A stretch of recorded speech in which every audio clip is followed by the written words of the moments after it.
வணக்கம். இன்னைக்கு நம்ம வீடியோவில் முருங்கைக்கீரை பொடி எப்படி பண்ணலான்னு பார்க்கலாம். அதுக்கு நான் முருங்கைக்கீரை எடுத்து வாஷ் பண்ணிட்டு எடுத்து வச்சுருக்கேன். 5 வரமிளகாய் எடுத்திருக்கேன்.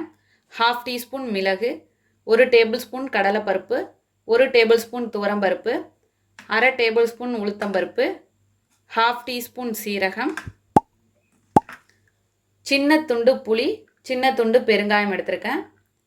8 போல் பூண்டு பல், 1 டீஸ்பூன் தனியா, 1 டீஸ்பூன் எள்ளு, கல்லுப்பு தேவையான அளவு, எண்ணெய் தேவையான அளவு. இப்போ எப்படி பண்ணலான்னு பார்க்கலாம். ஒரு கடாய் வச்சுட்டு இதில் பருப்பெல்லாம் வறுத்துடலாம். கடலைப்பருப்பு, உளுத்தம்பருப்பு, துவரம்பருப்பு. மீடியம் ஃப்ளேம்லேயே வச்சுக்கோங்க.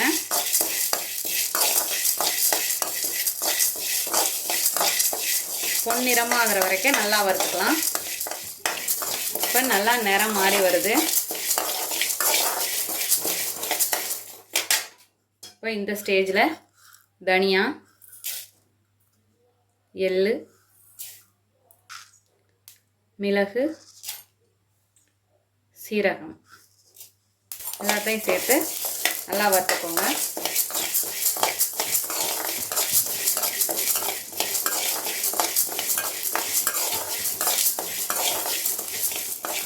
இப்போ எள்ளு நல்லா வறுபட்டுடுச்சு.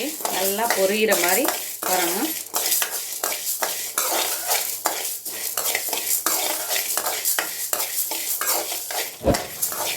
இப்போது இது ஒரு பிளேட்டில் மாற்றிக்கலாம். இப்போ மாற்றியாச்சு. இப்போ அதே கடாய் இருக்கட்டும். இப்போ இதில் 1 டீஸ்பூன் அளவுக்கு எண்ணெய் சேர்த்துக்கோங்க. எண்ணெய் காய்ச்சதும் அதில் பெருங்காய கட்டி எல்லா சைடும் பொரியிற அளவுக்கு பொரிய விட்டுக்கலாம். இப்போ பெருங்காயத்தை எடுத்துட்டு அதே பிளேட்டில் வச்சுக்கலாம். இப்போ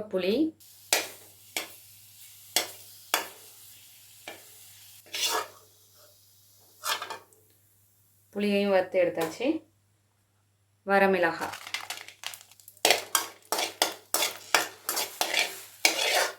இப்போ வரமிளகாயை வறுத்து எடுத்துக்கிட்டாச்சு. இதோட பூண்டு,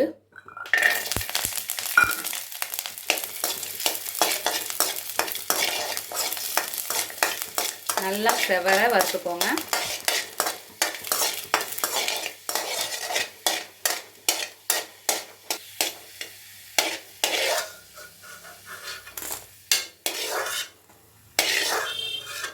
இப்போ அதே கடாயில் நம்மளோட முருங்கைக்கீரை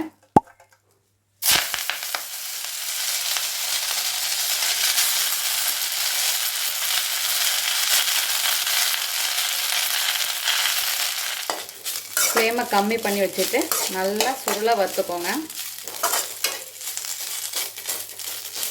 நல்லா வதங்கட்டும்.